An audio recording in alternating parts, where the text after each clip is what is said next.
contre Dieu. Tu sais, je dis toujours que lorsque tu connais qui tu es, tu n'as pas besoin de te battre. Ta personnalité s'impose.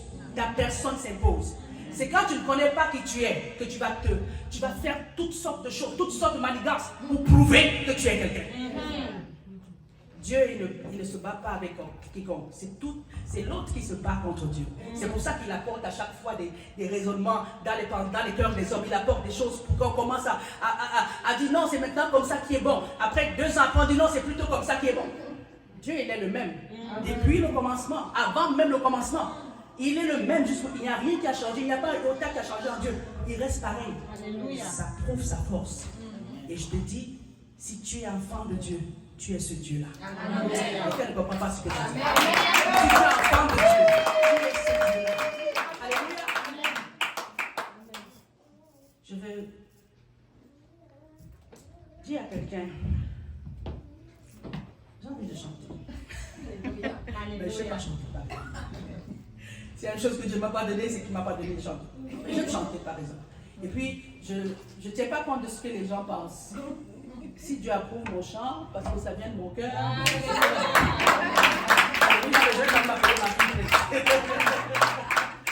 On est quand même dans la conférence. Amen. On est quand même dans une conférence de femmes. Il ne faut pas que. Je vois la caméra sur moi. Donc il faut que je fasse bien. Alléluia. Assis sur ton trône, sois loué, éternel, mon Dieu, sois loué. Assis sur ton trône, sois loué, éternel, mon Dieu, sois loué. Assis sur ton trône, sois loué, éternel, mon Dieu, sois loué. Assis sur ton trône, sois loué, éternel, mon Dieu, sois loué. Assis sur ton trône, sois loué, éternel, Yahweh, sois loué. Assis sur ton trône, sois loué, mon Dieu, sois loué. Assis sur ton trône, sois loué, Yahweh. Papa, sois loué. Assis sur ton trône, sois loué, éternel, mon Dieu, sois loué. Hosanna, alléluia, Hosanna, alléluia, Hosanna, alléluia, Hosanna, alléluia, Hosanna, alléluia, Hosanna, alléluia, Hosanna, alléluia, Hosanna, alléluia. Assis sur ton trône, sois loué, Papa, mon Dieu, sois loué. Assis sur ton trône, sois loué, mon Dieu, sois loué. Assis sur ton trône, sois loué, Yahweh, mon Dieu, sois loué. Assis sur ton trône, sois loué, mon Dieu, sois loué. Peut-être que tu ne comprends pas tout ça. Si Dieu n'est plus sur le trône, tu ne seras plus toi. En autant que Jésus est assis sur le trône, tout va bien. Alléluia. Aussi longtemps qu'il est assis sur le trône, aucun démon, aucun esprit malsain, aucune personne méchante ou jalouse ne pourra changer ta destinée. Aussi longtemps qu'il est assis sur le trône, tout va bien. Même s'il y a des barres, même s'il fait froid, même s'il fait chaud, tout va bien parce que tu vas traverser. Alléluia. Assis sur ton trône, Seigneur, sois. Tu vois ce que je dois parler. Amen. Let me praise the Lord, go back, please. Alléluia. C'est ma chante, c'est ma fille. Quand elle était dans mon ventre, le Seigneur m'a dit, elle s'appelle Praise. Alléluia. Alléluia. Elle s'appelle Praise. Et elle praise. Amen. Donc moi je ne sais pas chanter, Dieu a dit, ok, je vais te donner quelqu'un qui va chanter pour toi. Donc je bénis le Seigneur. Attends pour mon enfant, si je lui dis fais ça, il va faire. Alléluia. Soyons bénis. Je vais qu'on lise dans Exode chapitre 2. Amen. Si tu as ton cahier de notes, prends-le. Je veux bénir le Seigneur pour mon époux qui n'est pas avec nous parce que c'est un programme de femmes. Je célèbre le Seigneur pour sa vie. Et je lui dis toujours qu'il est l'une des meilleures choses, des meilleurs cadeaux que le Seigneur m'a donné. C'est mon partenaire en toutes choses. On s'est baptisé le même jour. On a été ordonné le même jour. Bien sûr, on s'est marié le même jour. Alléluia. Et ça fait plus de 20 ans. Et je veux que cette onction soit le partage de quelqu'un. Un mariage de paix, un mariage de joie. On partage quelqu'un ici au nom de Jésus. Donc je vais lire dans Exode chapitre 2. La Bible dit, je commence à partir du verset 1. La Bible dit, un homme de la tribu de Lévi épousa une fille de la même tribu. Elle devint enceinte et donna le jour à un fils. Elle vit que c'était un beau bébé et le cacha pendant 3 mois. Quand elle ne parvint plus à le tenir caché, elle prit une corbeille en papyrus, l'enduisit d'asphalte et de bois et y plaça le petit garçon. Puis elle déposa la corbeille au milieu des gens sur la rive du Nil.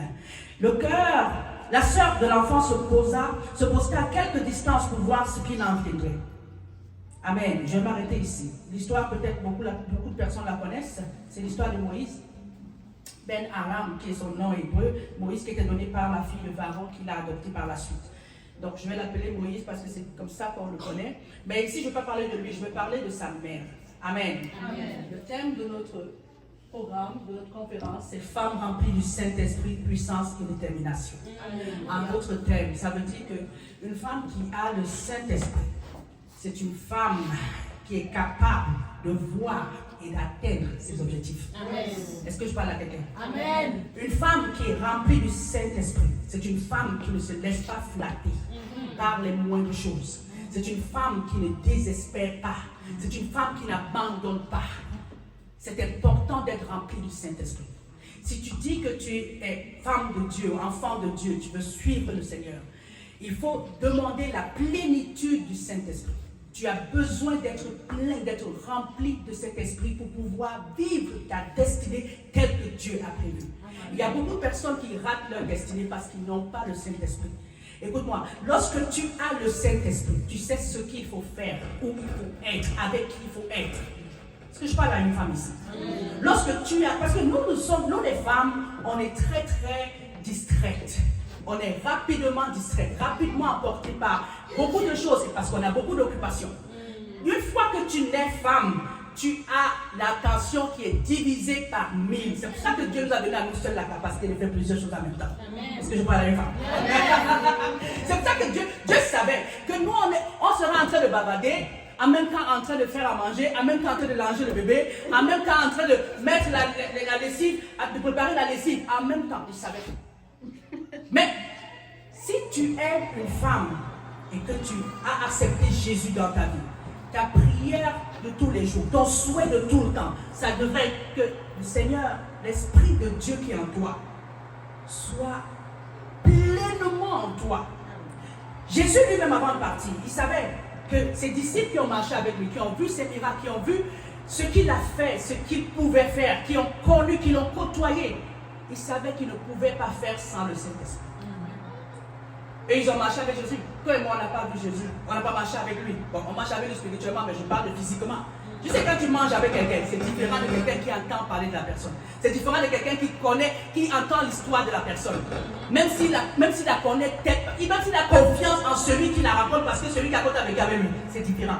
Ceux-là, ils étaient avec lui. Ils ont partagé le pain ensemble. Ils ont dormi ensemble. Ils ont pris la Sainte Seine ensemble. Toi et moi, on n'était pas là. Nous, on le fait spirituellement, maintenant, on ne croit qu'il est là spirituellement. Amen. Mais eux, ils étaient là. Mais Jésus, même avec tout ce qu'il avait impacté dans leur vie, parce qu'eux, ils avaient vu, il a dit qu'il devait leur envoyer le Saint-Esprit. Alors, qui es-tu? Qui suis-je pour ne pas désirer la plénitude du Saint-Esprit? Qu'est-ce que je peux faire sans lui? Rien. Il y a rien, sauf si tu n'es pas avec Dieu. Je veux te dire, cette histoire parle de Jochebed, la mère de Moïse, dans ce passage, qui a eu un bébé dans une saison où tout était contre les bébés hommes. Il n'y avait rien qui voulait, on ne voulait pas qu'il y ait des bébés hommes dans ce pays-là. On avait une loi, il y avait une loi qui avait été dit que tout enfant mâle devait être exterminé. Et elle avait un enfant mâle. Elle aurait pu se dire, comme beaucoup de femmes, oh mais j'ai déjà un enfant, même s'il meurt, c'est pas grave. Mais la Bible dit qu'elle a vu. Elle a vu qu'il était beau. La version dit qu'elle a vu qu'il était extrêmement beau. Ça veut dire qu'elle a vu quelque chose dans cet enfant qui n'était pas son fils, parce qu'elle avait déjà un fils avant le grand frère de Moïse. Elle avait vu. Qu'est-ce que toi tu vois? Qu'est-ce que tu vois? Parce que c'est ce que tu vois qui te donne la capacité d'avancer. Qu'est-ce que tu vois? Quand on a le Saint-Esprit, on voit ce que Dieu veut qu'on voit. Amen. Alléluia. Amen. Quand on est rempli du Saint-Esprit, on ne voit pas ce que la télévision nous montre. On ne voit pas ce que nos collègues disent. On voit ce que Dieu veut qu'on voie. Alléluia. J'étais enceinte d'un enfant pour qui on m'avait déclaré stérile. Ouais, on m'avait déclaré stérile avant sa naissance. Et finalement, Dieu a permis que je t'enseigne. Dieu m'a donné le nom de l'enfant en entier. Et quand on va voir le médecin me dit, mais tu es pas enceinte parce que je suis en caillot. En tout cas, peut-être que tu étais enceinte, mais maintenant tu n'es plus enceinte. Il fait l'échographie, il dit, tu n'es plus enceinte. Je lui dis, docteur, je respecte votre profession, mais Dieu m'a dit que cet enfant s'appelle comme ça.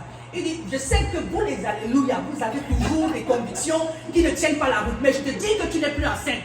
Arrête de croire, arrête de croire que tu... Je lui dis, je vais accoucher cet enfant, je vais venir vous le présenter. Amen. Il me dit, je suis resté dans son bureau, je ne sais pas, peut-être pendant 3 heures. Il dit, comme tu ne veux pas partir et tu veux que je signe à tout prix que tu es toujours enceinte, je vais t'envoyer chez mon collègue médecin.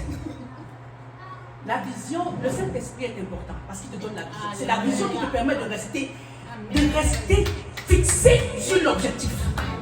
Quand tu n'as pas la vision, tout va peut t'apporter. On va te dire c'est à gauche, tu vas courir à gauche. Quand tu arrives à gauche, c'est à droite, tu cours à droite. Et finalement, tu n'es nulle part. C'est ce qui arrive à beaucoup de personnes qui se disent, qui sont dans le Seigneur. Beaucoup de femmes.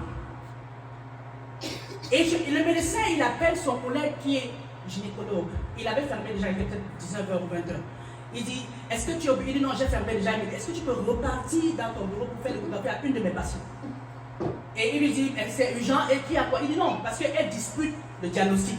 Il dit, mais c'est quoi? Il a pris le haut-parleur, j'ai entendu ce qu'il disait. Il dit, mais c'est quoi? Il dit, elle a perdu sa grossesse, c'était une grossesse de quelques semaines, c'est passé, et puis elle ne veut pas accepter. Donc, il faut que ce soit établi pour qu'elle soit psychologiquement guérie.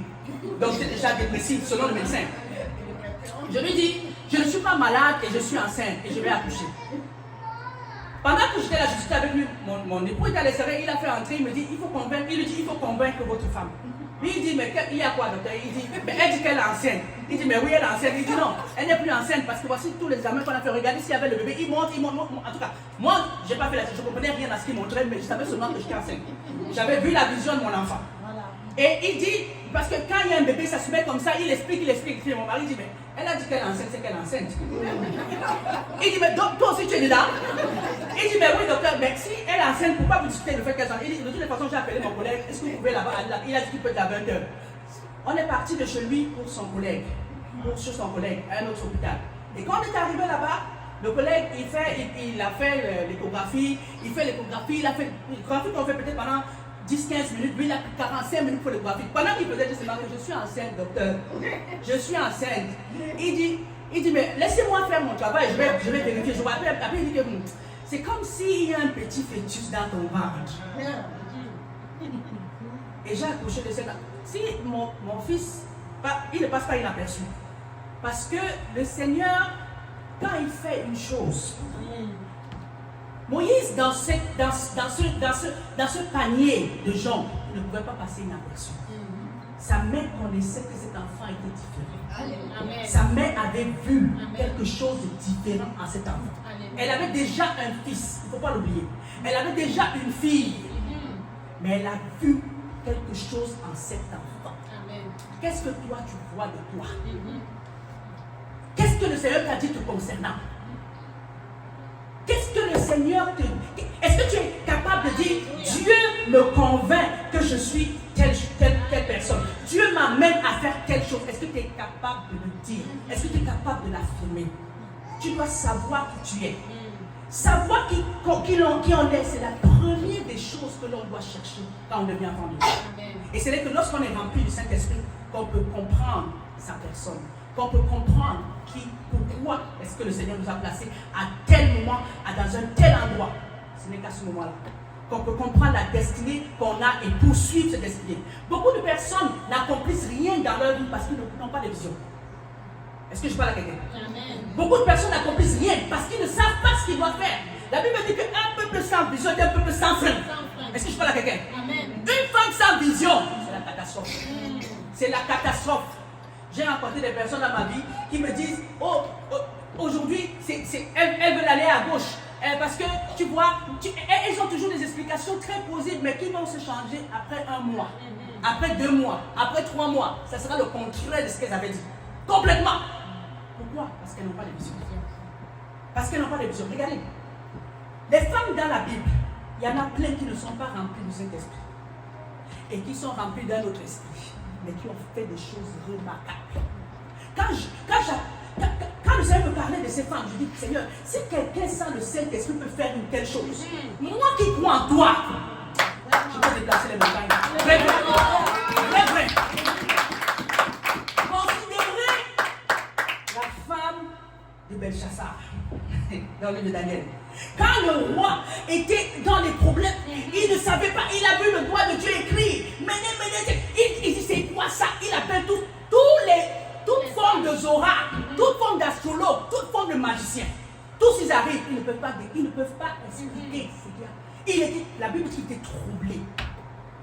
Sa femme dit, c'est quoi? Calme-toi. C'est une petite affaire. Parce qu'elle savait. Elle savait qu'il y avait quelqu'un qui pouvait interpréter.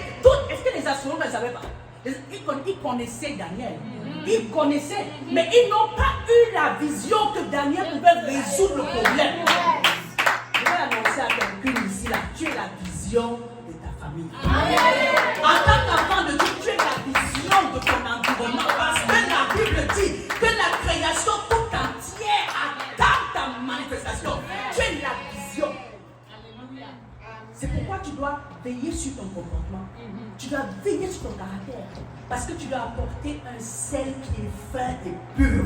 Et non un sel qui est vidé de son goût. Parce qu'il y a des chrétiennes, surtout des femmes. Parce que les hommes encore, ils sont très... Mais nous les femmes, parfois on se dit, non, je veux lui montrer de quel bois je me chauffe. Elle pense qu'elle est qui? Elle a fait quoi? Nous on est promptes à faire des choses comme ça. Les hommes se contiennent encore un peu. Mais la femme, pour que son caractère soit contenu, il faut vraiment qu'elle soit brisée par le Saint-Esprit. C'est pour ça qu'on a besoin du Saint-Esprit. Si on n'est pas sauvé seulement pour nous-mêmes, on est sauvé également pour nos familles, pour notre environnement. Là encore, le Saint-Esprit a un rôle à jouer dans nos vies. Sans lui, on ne peut pas le faire. Sans lui, on ne peut pas le faire. La femme a dit à son roi, calme-toi. Il y a quoi? J'ai la solution, il y a quelqu'un ici qui peut faire ça. Et elle avait raison. Elle avait raison ou pas? Elle avait raison. Il n'y a pas seulement elle. Il y a une femme que j'aime dans la Bible. C'est pas une femme de Dieu. Mais j'aime cette femme. Tu sais comment elle s'appelle? Jézabel. J'aime cette femme. J'aime cette femme. Quand le Seigneur me parlait d'elle, j'étais défié. J'ai pas le temps pour te parler d'elle ici. De la façon que j'ai compris. Et j'étais défié par cette femme. Une femme qui peut se tenir et dit à un loin de Dieu. Elle ne dit pas, elle dit à quelqu'un qu'elle sait qui est différent de tous les autres. Qui fait de ça le feu? Oh my God. Si une femme comme ça peut faire des décrets, toi qui as le Saint-Esprit, qu'est-ce que tu ne peux pas changer? Qu'est-ce que tu ne peux pas changer? Tu as besoin d'être saoulé du Saint-Esprit. Dalila, tu connais Dalila? Tu connais Dalila? Le plus fort dans la Bible. Le plus fort. Oh my God, si tu sais qui tu es, je veux dire à quelqu'un ici, tu es la première merveille du monde. Est-ce que tu n'es pas la vérité? Tu es la première merveille. Peut-être tu ignores ça. Quand Adam a vu toutes sortes d'animaux, toutes sortes de plantes, il y a des fleurs aujourd'hui, même quand je vois, je dis waouh, c'est vraiment une fleur unique que j'avais jamais vue. Je vois des animaux, je dis cette femme aussi existe. Adam a vu, d'après la Bible, il a vu tout ça, il a nommé tout ça. Il n'était pas aimé. Mais quand il a vu la femme, Alléluia. il a dit waouh. C'est la première fois qu'il manifestait son émotion au vêtement. Ça veut dire que tu es la première merveille du monde. Aujourd'hui, on parle de cette merveille. Je ne sais pas s'il y a combien de merveilles dans le monde. Mais tu es la première merveille. Est-ce que là où tu es, dans le lieu où tu te trouves, est-ce que toi-même tu te considères comme une merveille? Moi, je me considère comme une merveille. Jusqu'à demain. Je me considère comme une merveille. Et c'est comme ça que tu dois te considérer. Tu es une personne qui est faite pour manifester la puissance de Dieu. Je vais t'expliquer pourquoi. Tu es une personne qui vient des profondeurs. Tu n'as pas été faite par la poussière. Est-ce que tu comprends ce que je dis? La côte, est-ce que tu vois la côte? Tu viens des profondeurs. C'est pourquoi Dieu attend une relation intime avec toi en permanence. Parce que tu viens de l'intérieur. Donc une femme qui ne prie pas, c'est un danger pour la société. C'est un danger pour la nation qu'elle est. Une femme qui ne cherche pas la plénitude du Saint-Esprit à tout moment, c'est un danger. Parce que la nature, la Bible, pas la Bible, le monde nous fait comprendre que la nature a horreur du vide. Et quand on reçoit le Saint-Esprit, la soeur a parlé tantôt de son témoignage, elle disait qu'elle était délivrée. Ok? La Bible nous dit que lorsqu'on délivre quelqu'un, lorsque tu viens au Seigneur, tu es délivré. Tu continues ta marche. Si tu ne maintiens pas ta délivrance, tu t'exposes à davantage de liens. C'est ce que la Bible nous fait comprendre. Donc quand une femme qui a le Saint-Esprit, à un moment donné, elle attriste peut-être le Saint-Esprit et elle va de l'autre côté. Mais en restant religieuse, elle est un danger.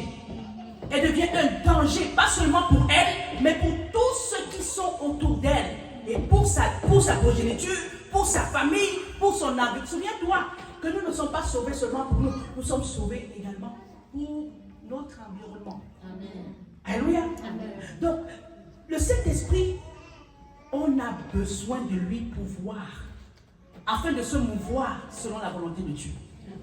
On a besoin de sa plénitude. On a besoin de la plénitude du Saint-Esprit aussi pour avoir la capacité de continuer. La Bible dit que celui qui va persévérer jusqu'à la fin, c'est lui qui sera. Si tu persévères jusqu'à 99,99%, tu risques de ne pas te sauver. Il faut aller jusqu'à la fin. Ça veut dire que lorsque tu as eu la vision, lorsque tu connais les objectifs, il faut que tu puisses avoir la motivation nécessaire pour le faire. Et la motivation là, c'est le Saint-Esprit. Ce n'est pas ce que les autres vont te dire. Déjà, la plupart des personnes, je me souviens quand je voulais commencer le ministère, j'ai dit, je vais bénir, je vais saluer ma mère qui est ici aussi, ma tante aussi qui est là, je vais bénir au Seigneur pour leur vie, parce que je vais lui parler ça. J'ai parlé aux membres de ma famille, j'ai dit, ok, Dieu me met, pas que Dieu me met à cœur, parce que moi j'avais jamais voulu commencer le ministère, entre parenthèses. Mais même maintenant, je suis la vision. Alléluia, on va dire ça comme ça. Donc, le Seigneur avait fait en sorte que une personne avec qui je n'avais quasiment pas de lien vienne m'offrir 100 chaises. Une autre personne qui, j'avais des liens, parce que c'était le mari de ma belle-sœur, qui venait nous rendre visite, il venait des États-Unis, il est venu. Il a gardé les téléphones, des choses à tout le monde. À moi, ce qu'il a trouvé de me garder, des quoi? Les micros. Ok. C'est quand j'ai reçu ça que j'ai dit, ok Seigneur, je me soumets. Bon, c'est bon, j'ai compris. Je ne vais plus continuer à me bagarrer avec toi, je me soumets. Donc j'ai dit aux membres de ma famille que, ok, ça allait que Dieu veut vraiment que je commence le ministère, je commence le ministère. Les gens m'ont dit que non. Tu sais, le ministère, il y a beaucoup de problèmes dans le ministère, les églises, il y a trop de problèmes. Les gens viennent dans un endroit où il y avait trop de problèmes. Tu vas encore te créer des problèmes pour rien. Toi, tu n'aimes pas les problèmes et puis les problèmes vont te suivre. Les gens sont compliqués. Si. J'ai dit, c'est Dieu qui veut que je le fasse. Bien aimé, ça n'a pas été facile, mais parce que je connaissais ce que Dieu m'avait montré. Ça n'a pas été facile. Une personne qui a la vision, a la motivation nécessaire, parce que c'est le Saint-Esprit qui la motive. Ce n'est pas ce que les autres disent, ce n'est pas l'appréciation de X ou Y, parce que les gens qui t'apprécient aujourd'hui, c'est les mêmes personnes demain qui vont t'enterrer. C'est les mêmes personnes qui vont te descendre. Tu n'as pas besoin d'entendre. Regarde la femme qui avait la perte de sang. On pouvait dire, oh tu sens. Elle a fait fi de toute forme de commentaires qui pouvaient se faire autour d'elle. Elle a poursuivi son objectif. Si je peux seulement le toucher, c'est quoi ton objectif? Elle a poursuivi son objectif parce qu'elle avait quelque chose en elle qui lui disait, voilà ce que tu dois faire.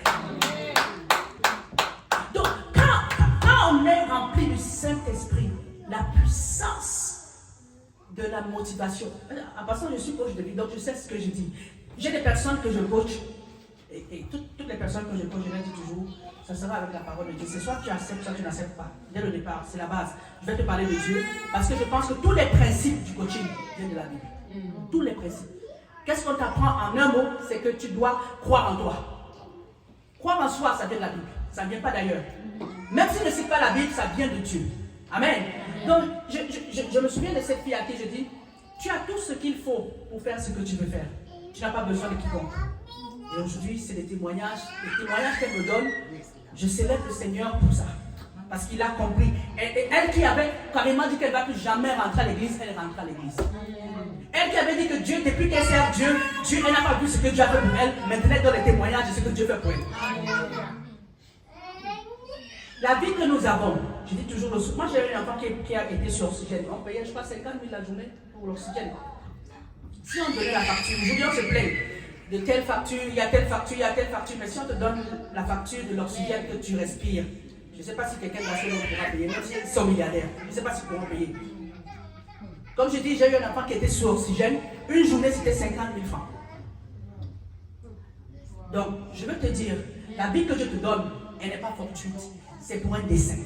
C'est pourquoi tu dois te remplir du Saint-Esprit pour connaître ce dessein-là. Et parce que lorsque tu connais le dessein, comme je te dis, le Saint-Esprit en toi te donne la puissance. La Bible, quand Jésus partait, il a dit que le Saint-Esprit va venir sur vous et il va vous donner la force, la puissance. Amen. Donc ça veut dire que sans le Saint-Esprit, c'est la faiblesse. C'est pourquoi on va venir t'oppresser pendant que tu dors. C'est pourquoi tu vas manger des choses incompréhensibles pendant que tu dors. C'est pourquoi tu vas marcher avec des personnes qui n'étaient pas grandies dans la foi parce que tu es faible. Parce que tu es faible. La Bible dit que les mauvaises compagnies corrompent les bonnes mœurs. Pour que tu aies la bonne compagnie, il faut que les mauvaises compagnies te fuient. Et ils vont te fuir seulement lorsqu'ils vont voir que tu ne t'allies pas à eux. Ou bien que tu ne peux pas être soumis à eux. Mais lorsqu'ils voient que non, ils peuvent te malmener, ils peuvent t'amener, ils vont s'allier à toi. Et ils vont t'amener dans leur domaine, dans leurs choses. Femme, Dieu veut que tu sois pleine de lui. Amen. Parce que c'est toi qui vas apporter le changement dans le monde. Proverbe, dans Proverbe au chapitre 1, je pense, verset 8, la Bible dit que la Bible nous exhorte à écouter l'instruction de notre mère. Et je demandais à Dieu l'instruction et l'éducation, est-ce que ce n'est pas la même chose? Mais c'est pas la même chose. C'est pas la même chose. C'est pas la même chose du tout. Une maman, c'est une personne qui veille, qui va te dire ce que tu dois faire, comment tu dois le faire. Même si elle sait que tu le sais, elle va quand même te le redire. Une maman, c'est une personne qui va savoir ce que tu dois faire, à quel moment tu dois le faire, même si tu es adulte. Est-ce que tu comprends? Amen. Une maman, j'ai dit souvent à mes enfants, ils me disent, je dis, vous êtes une extension de ma personne, donc je vous parle comme je me parle. Si je devais faire, je vais le dire, je vais le faire, et je vais le dire encore. Donc, une maman, c'est ça. Si tu n'as pas, que tu es enfanté ou que tu n'es pas enfanté, dès que tu nais femme, il n'y a personne ici. Homme, femme, quand nous naissons, il n'y a que le sexe peut-être qui se montre, mais il n'y a personne qui n'avait les seins. Il n'y a personne qui naît en dehors du sexe qui détermine que tu es femme ou que tu es homme. Il n'y a pas d'autre chose sur ton corps qui montre que tu es une femme. C'est plus tard quand tu grandis, parce que même étant bébé, vous avez les mêmes aptitudes. Normalement, vous devrez avoir les mêmes aptitudes en tant que bébé. C'est quand vous vous développez que maintenant, chacun, le caractère se manifeste. Amen. Donc, on vient dans ce monde avec les... J'ai dit dans le programme de méditation de ce mois, quand je l'ai élaboré, le Seigneur m'inspira à dire que il est dit que nous venons sans rien dans le monde et nous repartons sans rien, on parle des possessions physiques. Mais en vérité, nous venons avec l'Esprit de Dieu. Parce que c'est lui qui nous a créés. Donc nous venons avec lui. Et si nous venons avec lui, nous avons tout ce qu'il nous faut. Si nous venons avec lui et que plus tard, quand nous faisons notre choix, nous choisissons lui, il n'y a rien qui va te dépasser. Il n'y a absolument rien qui va te dépasser. Quand on parle du surnaturel, Dieu, il fait des choses encore aujourd'hui. Amen. Il fait des miracles. Il fait des miracles clairs. Pas seulement pour deux personnes, pour toute personne qui est disposée à voir ce miracle. Amen. Et pour que tu aies disposé à voir le miracle, il faut que tu sois dans le Saint-Esprit. Il faut que tu aies le Saint-Esprit en toi. Il faut que tu crois. Parce que c'est le Saint-Esprit qui te motive à croire que tu peux y arriver. Quand j'étais J'aime parler de moi parce que je suis mon meilleur témoignage. C'est ça qui me fait croire que Dieu existe, vrai. Parce qu'il y a le moment donné, tu vas te poser la question, est-ce que Dieu existe? Il faut qu'il fasse des choses dans ta vie pour que tu comprennes que vrai il existe. Ce n'est pas seulement ce que le pasteur raconte. Ce n'est pas seulement ce que les gens racontent, mais c'est parce qu'il a fait pour toi que tu comprends. Amen. Moi, j'ai fait l'AG au secondaire. Et quand j'ai commencé à travailler, parce qu'avec, je ne sais pas si c'est la même chose encore, mais à l'époque, quand tu avais un bac G2, tu pouvais être comptable quelque part. J'ai commencé à travailler comme comptable dans un complexe scolaire. Et 2 ans après, le Seigneur me dit, tu dois repartir à l'école. Ok? Je vais repartir à l'école, c'est bon, j'avais voulu d'abord déjà partir. Si j'avais arrêté, ce n'était pas ma volonté. Alors, je m'en vais m'inscrire il y avait un programme qu'on faisait, licence en comptabilité. C'était pas SECO, c'était pas sciences économiques, c'était licence en comptabilité qu'on faisait à l'université de Douala. Je m'en vais m'inscrire avec un bac G2, avec une belle moyenne. Devine quoi? On ne me prend pas. Le Seigneur me dit, quand il m'a dit partir m'inscrire, il me dit, va t'inscrire en faculté de lettres.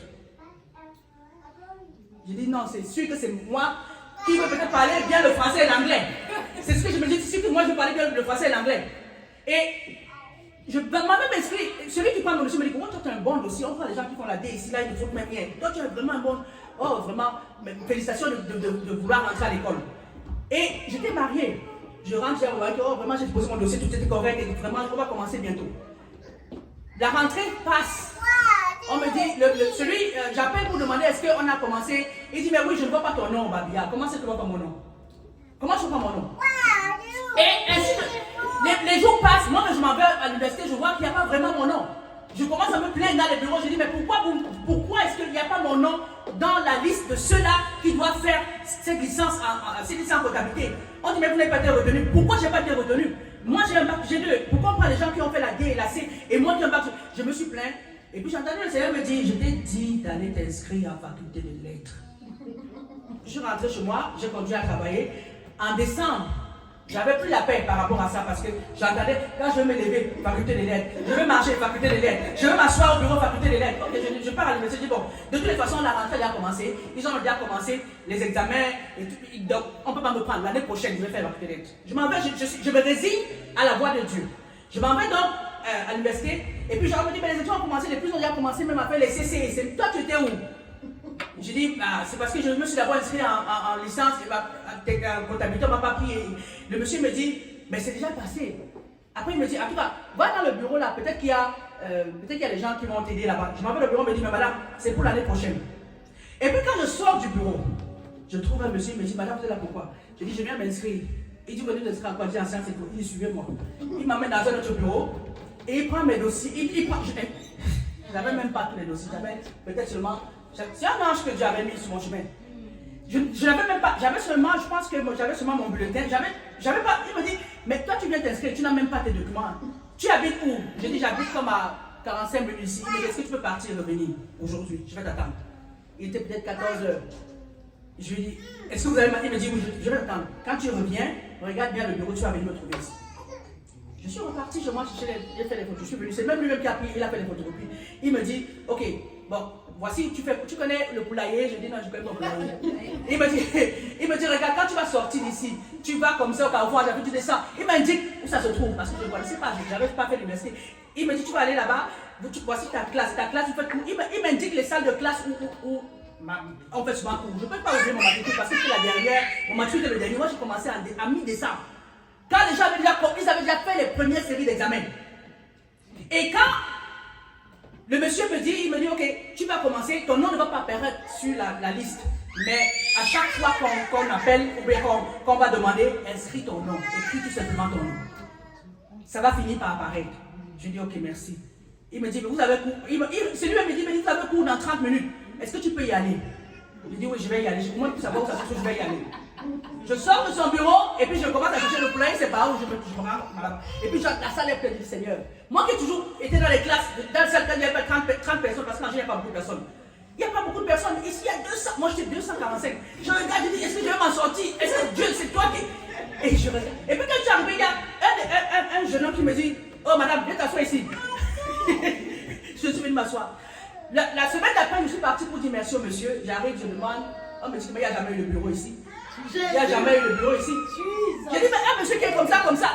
Il me dit, mais quel est son nom? Je dis, je ne connais pas son nom. Mais j'ai dit, mais on était en train. Il me dit, mais madame, trompé peut-être de bâtiment, il n'y a jamais eu de bureau ici. Je ne sais pas la faculté des lettres. Il m'a dit, je dis qu'il n'y a jamais eu de bureau ici. Le Saint-Esprit en toi t'amène à faire la volonté de Dieu. Alléluia. Et j'étais comme, Seigneur, avec qui est-ce que j'ai eu la rencontre? Mais c'est une semaine après. Mon nom ne sortait pas dans la liste et mon nom a fini par sortir dans la liste. Moi qui avais fait G, à ce moment-là, j'ai compris que c'était la volonté parfaite de Dieu. Je me suis aligné avec cette volonté. J'ai fait G2. J'arrive, première année, je suis enceinte. Et c'est mon enfant là qu'on a dit qu'il n'était pas un enfant, qu'il était sorti. J'étais enceinte de lui. Deuxième année, je suis maman de mon bébé. Et puis je tombe encore enceinte, j'accouche en troisième année. Mes professeurs me connaissaient tous dit que la femme, si elle n'est pas enceinte, elle a un bébé. Donc tous mes professeurs me connaissaient que là, that woman that's always carrying a baby, either she's pregnant or she's having a baby. Mais j'ai eu la licence avec le 12 mois. Quand le Saint-Esprit est en toi, il te donne la capacité de faire au-delà des capacités naturelles. Il y avait plein de livres à lire. Je disais, Seigneur, c'est toi qui vas lire et écrire. Parce que je ne sais même pas ce que je vais lire. Oh, il faut lire des livres, il faut lire des œuvres, il faut paraphraser. Je vais commencer où? Moi, je sais qu'il y a l'étude de cas. Je vais prendre ça. Je sais que tel chose X va faire comme ça. Et puis, je trouve la solution. Mais il me faut lire des œuvres et il me faut. Quand j'écrivais, et puis tout le monde a. La femme là, une femme qui a un bébé qui est mariée, elle a toujours les 15 de moyenne, elle a toujours les 15 suivants. Comment ça se fait? Je disais que c'est parce que vous ne comprenez pas que ce n'est pas moi qui écris. Et il y a des camarades qui ont cru aujourd'hui à cause. Je dis, parce que vous ne comprenez pas, ce n'est pas moi qui écris. C'est Dieu qui écrit pour moi. Je croyais fermement que c'était Dieu qui l'avait. J'avais vu que je vais voilà. Et pendant que tous les jeunes qui n'avaient rien à faire, ils avaient 18 ans, 20 ans, ils ont repris la première année, deuxième année, troisième année. D'autres même n'ont jamais eu la licence jusqu'aujourd'hui. Ça fait combien d'années qu'ils ont la licence? Je ne sais même plus. D'autres n'ont jamais eu. Ils ont abandonné. Mais la force du Saint-Esprit t'amène à réaliser ce que tes capacités. Là où ta force s'arrête, le Saint-Esprit continue avec toi. Tu sais, il y a une femme dans la Bible que j'aime beaucoup. Elle s'appelle Jaël. C'est la best dans la Bible. La femme là a tous les caractères. J'ai commencé à écrire un livre sur elle depuis quelques années que je n'ai jamais achevé. Je l'ai achevé par la force de Dieu. Amen. Alléluia. Parce que je sais que c'est ce que Dieu veut que je fasse. Cette femme, dans Juge chapitre 4, elle démontre ce que quand une femme a le Saint-Esprit, elle peut faire. Amen. Cette femme avait la maîtrise d'elle-même. Elle avait un agenda. Elle a su respecter son agenda. Sans laisser passer ses émotions. Est-ce que je parle à quelqu'un? Amen. Nous les femmes, on est promptes. Vous pouvez qu'on est fâché. Vous pouvez qu'on n'est pas d'accord. Vous pouvez que, non, ce que l'autre fait, on n'accepte pas. Il y a plusieurs façons de dire stop. Il y a plusieurs façons de dire assez, c'est assez. Alléluia. En tant que femme, tu as ce pouvoir. J'ai cité les femmes dans la Bible qui ont éteint le feu sans faire du bruit. Alléluia. Amen. Jaël était du côté de Dieu. Un général, il vient avec toute sa confiance. Il savait parce que sa famille était amie avec Jaël. Il ne savait pas que Jaël était un enfant de Dieu qui était du côté des Israélites. Il ne savait pas. Il vient, il demande de lui. Oh my God. On ne sert même plus que ce qu'il demande. Quels sont tes atouts? Est-ce que tes atouts sont seulement pour séduire? Parce que la plupart des femmes, c'est souvent ça qu'elles ont. Mais seulement pour séduire. Hey, Preach. Passe. On est entre les femmes. Tu te fais belle pour qui? Je te pose la question. La plupart des femmes se font belles pour leur homme. Ne te fais jamais belle pour un homme. Fais-toi belle pour toi. Alléluia. Est-ce que je parle à toi? Ne te fais jamais belle pour quelqu'un. Fais-toi belle pour toi-même. Si tu décides de mettre les talons parce que tu aimes les talons. Pas parce que tu veux marcher et puis ton corps balance. Et puis tu vois que dans ce cas, tu marches comme ça sur les talons, on te voit bien. Si tu veux mettre du rouge à lèvres, mets du rouge à lèvres qui te convient à toi, que tu aimes, pas parce que ton mari aime ou bien X, ou parce que tu veux paraître coquette. Non. Aussi longtemps que tu veux plaire à d'autres personnes, tu seras toujours dans l'erreur. Tu seras toujours dans l'erreur. Parce que ce qui fait plaisir à quelqu'un aujourd'hui ne va pas forcément lui faire plaisir demain. Mais quand tu es toi, tu fais ce qui te fait plaisir. Si tu changes demain, c'est toujours toi que ça concerne. Ça ne concerne personne d'autre. Alléluia. C'est toi que ça concerne personne d'autre. Mais quand tu vas dire à quelqu'un, il va te dire, oh, aujourd'hui, je veux manger, c'est le riz que moi j'aime. Après 2 jours, je te dis, le riz là, vraiment, moi j'aime le riz. Je ne sais pas pour vous, mais mon mari est très très compétent en matière de nourriture. Donc, je ne considère jamais, si je veux quelque chose, je sais que c'est ça que, pour moi, je sais que c'est ça qui est correct, je vais avec ça. Et ça adapte, parce que tu es une femme, tu as cette capacité de permettre que tout le reste te suive. Si c'est toi qui suis, c'est dangereux. Parce que tu es un danger pour ceux-là même qui doivent te suivre. Toi, en tant que mère, en tant que femme, regarde tous les exemples que tu as cités dans la Bible. Ces femmes-là, oh my God, même celles qui n'avaient pas le Saint-Esprit, même celles qui n'étaient pas avec Dieu, elles ont changé la destinée. Je pense à Vasti. Vasti, quand son mari lui dit, viens. Et une reine qui a fait rassembler, qui a fait le roi tenir une séance, une séance extraordinaire. Une femme. Elle a commandé une réunion, une séance extraordinaire. C'est à cette séance-là qu'on a décidé qu'on devait changer le plan pour qu'Esther vienne. Bon, quelqu'un va dire que c'est le plan de Dieu. Mais moi, je vois la capacité que la femme avait. Je dis au roi qu'elle ne peut pas venir. Et à cause d'elle, tous les sages se sont réunis. Ils n'avaient pas de projet de réunion. Ils s'étaient fait une fête et ils devaient aller se reposer. Mais à cause d'elle, ils ont arrêté tous leurs projets pour se réunir. Si une femme qui n'a pas Dieu peut faire ça, peut faire trembler le cœur des gens, toi qui as le Saint-Esprit, tu sais ce que tu peux faire? Est-ce que tu sais ce que tu peux faire? Alléluia. Quand on a eu une assemblée qui est toujours là, quand on commençait cette assemblée, l'ancienne route, parce que l'assemblée est, je peux dire, peut-être à 100 mètres d'une autre assemblée qui était déjà implantée là-bas, et c'est un monsieur qui est là-bas. Et quand on a loué avant de commencer, on avait loué le local, et on devait faire des travaux. Le monsieur donc a appris, je ne sais pas, je ne peux pas l'appeler pasteur parce que je ne crois pas qu'il sert Dieu. Donc il a appris qu'il y avait une église qui devait s'implanter et il est venu nous voir. Un jour quand on venait voir, pour voir comment on a fait les travaux. Il dit, c'est vous qui allez, j'ai appris que c'est vous qui voulez faire l'église ici là. Mais je veux vous dire que vous ne pouvez pas faire l'église ici. Et je lui demande pourquoi. Il dit, parce que j'ai dit que vous ne pouvez pas faire l'église. Je dis, ah bon? Vous êtes qui? Il dit, c'est moi le pasteur de l'église qui est là et je vous dis que vous ne pouvez pas faire l'église ici là. Les autres vont tenter, ils vont demander où ils sont aujourd'hui. Je dis, ah, je suis sorti de la voiture. Parce que j'étais assis dans la voiture. Et puis mon mari était là, mon mari dit, ok, on a compris. Tu sais, les hommes sont pacifiques. Nous, on peut prendre les choses en charge. Mais c'est à ça qu'on est appelé à faire. Quand on a le Saint-Esprit, on n'a pas. Regarde toutes les femmes là. Elles ont pris les problèmes. Elles ont porté ces problèmes. Isabelle a dit, what is this nonsense? Dalila a dit que l'homme, s'il tape tout le monde, moi, il va se mettre à genoux. Et elles ont réussi dans leur mission. Toi, tu as Dieu. Toi, tu as Dieu. Tu as le Saint-Esprit. Mais tu n'arrives à rien accomplir. Il y a une question quelque part. Il y a une question quelque part. Est-ce que tu as vraiment le Saint-Esprit? Si c'était l'ignorance ça va partir du nom de Jésus. Amen. Je sors de la voiture. Je dis au monsieur, please, parce que c'était un anglophone, can you repeat what you just said? Il dit, I am saying that there's no church that's going to hold here. I say, as who? Are you arguing me? I don't talk to women. I said, oh, you don't talk to women? Yes, I was talking to your husband. I said, okay, just for your knowledge, I am the vision bearer, so you have to talk to me.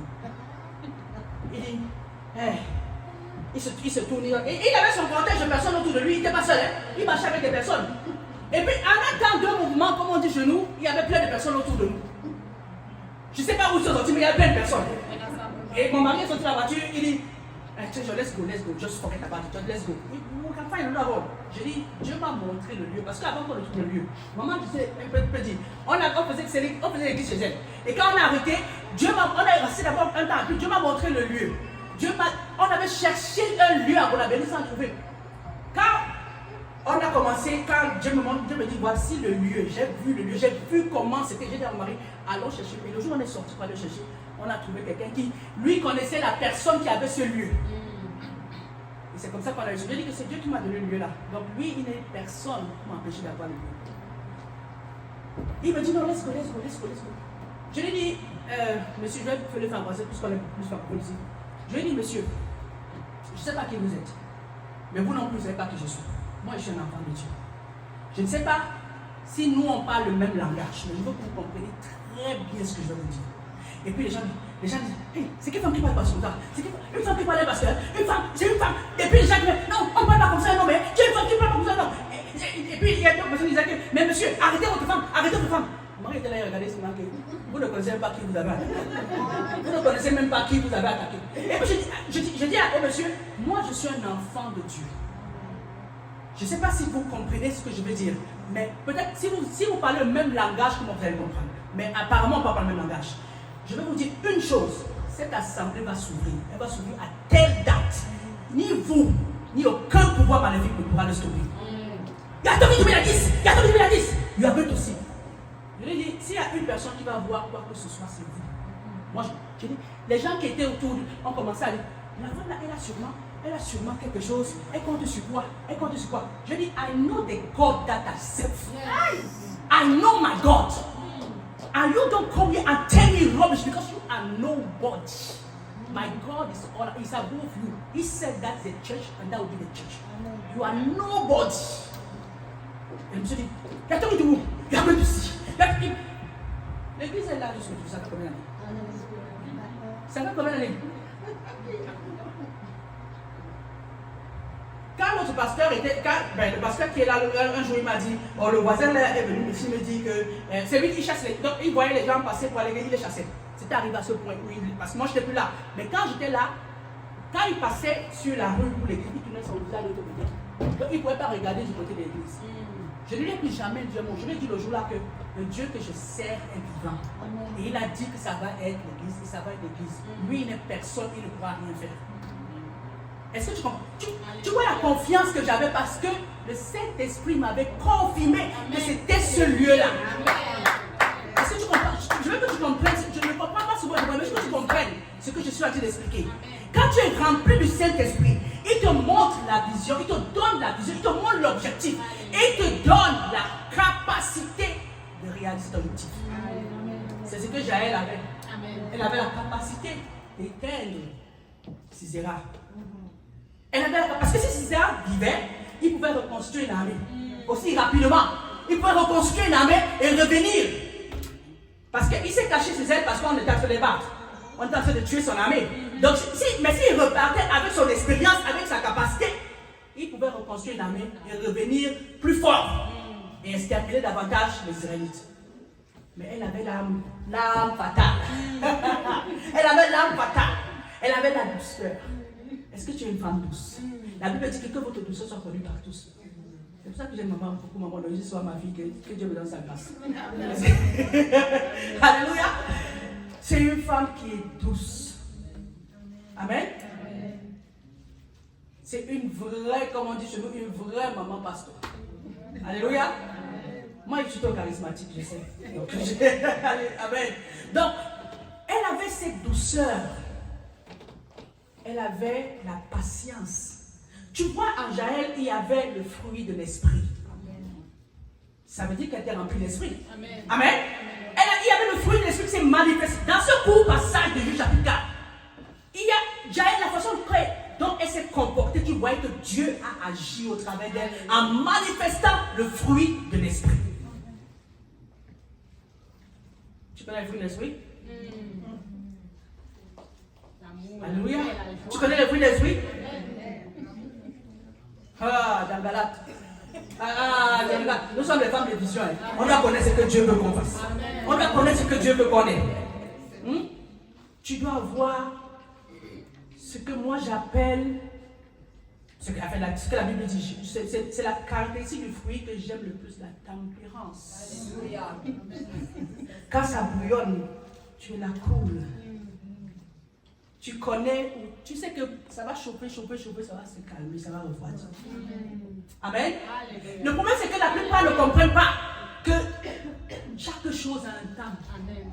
La plupart ne comprennent pas que le maître des temps et des saisons, c'est leur Dieu. Donc, quand le temps arrive pour ça faire comme ça, tu commences pour ça faire comme ça, tu commences à faire comme ça. Alors que tu dois rester tranquille parce que celui qui contrôle le temps, c'est l'Esprit. Ce n'est que quand tu es rempli de cet esprit que tu comprends ça et que tu peux traverser les saisons turbulentes. You need the Holy Spirit. Alléluia. En tant que femme, nous on a les défis avec nos époux, pour celles qui sont mariées. Toi-même tu connais. Toi-même tu connais. La quantité. Deux personnes qui se mettent ensemble, différents horizons, différentes éducations, et qui doivent cohabiter tous les jours de leur vie. Et puis tu es chrétienne en plus. Il y a des choses que tu ne peux pas faire. Il y a des choses que tu ne dois pas dire. Tu vas seulement avaler. Si tu n'es pas rempli de cet esprit, c'est au carrefour qu'on va vous trouver. Alléluia. J'ai dit à une personne qui m'a dit l'autre jour, une de mes filles qui me dit l'autre jour, elle a présenté, je ne sais pas, elle veut que son enfant épouse un homme croyant parce que c'est l'enfant de son ami.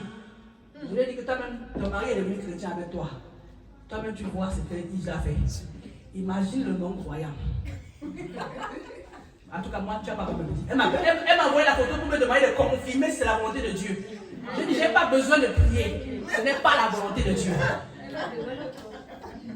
Parce que c'est les mêmes personnes qui tous les jours demain, oh maman, il a fait ci, maman, il a dit ça, maman, il est parti. Non. Tu sais toi-même les défis que tu traverses.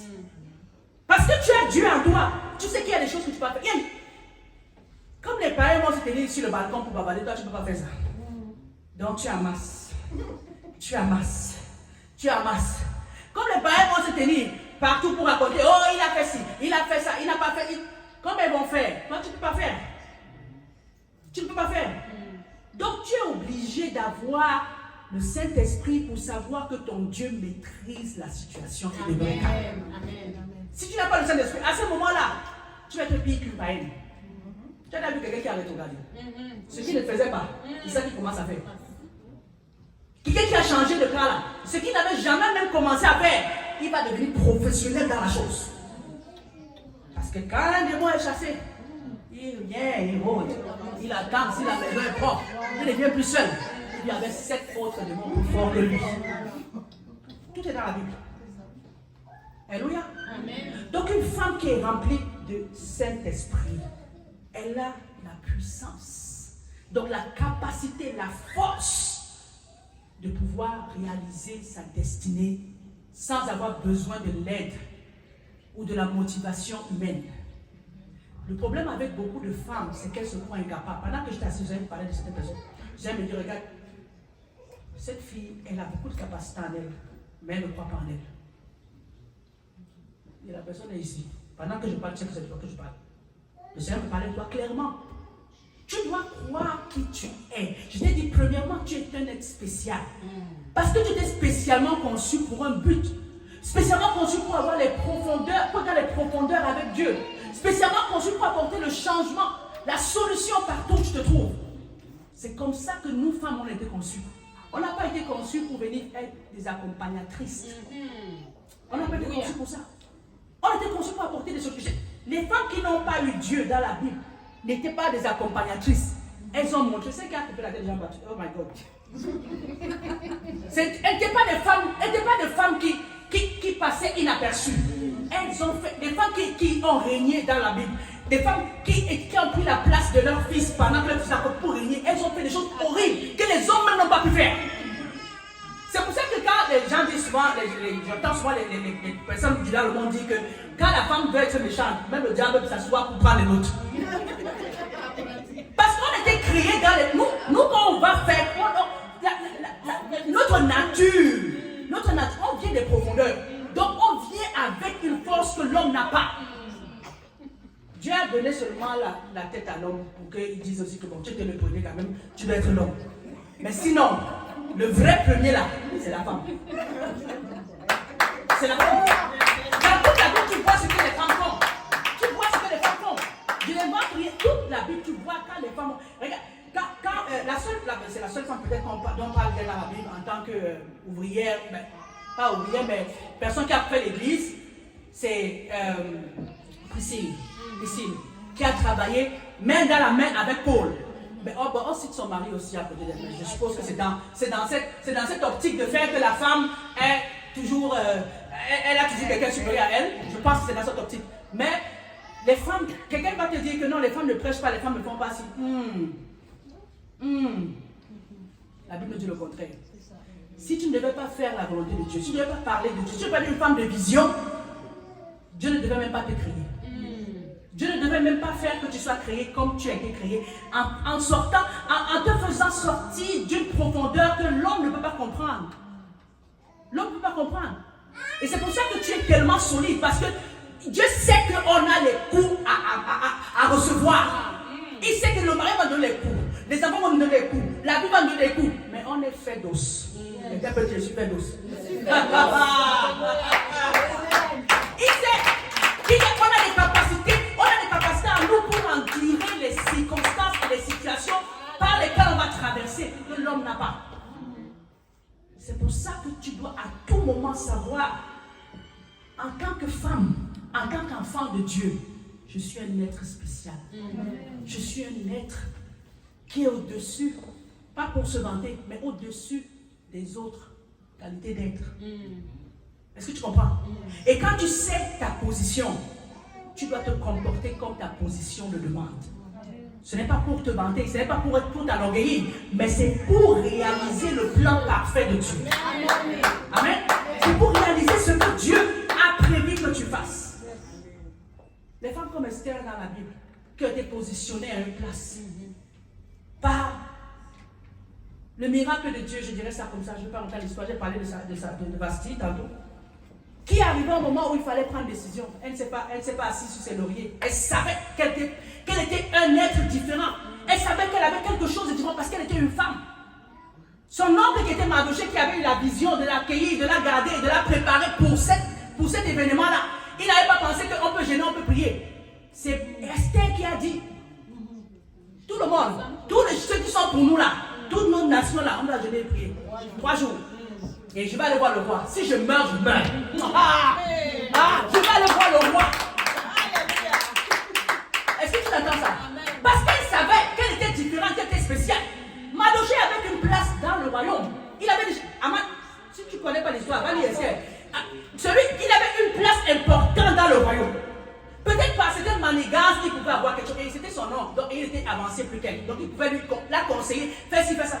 Mais écoute, c'est cette petite fille qui décide de porter le destin d'une nation sur elle et de sauver une nation. Parce qu'elle avait l'Esprit de Dieu en elle. L'Esprit de Dieu en toi va permettre que ta progéniture soit une progéniture d'excellence.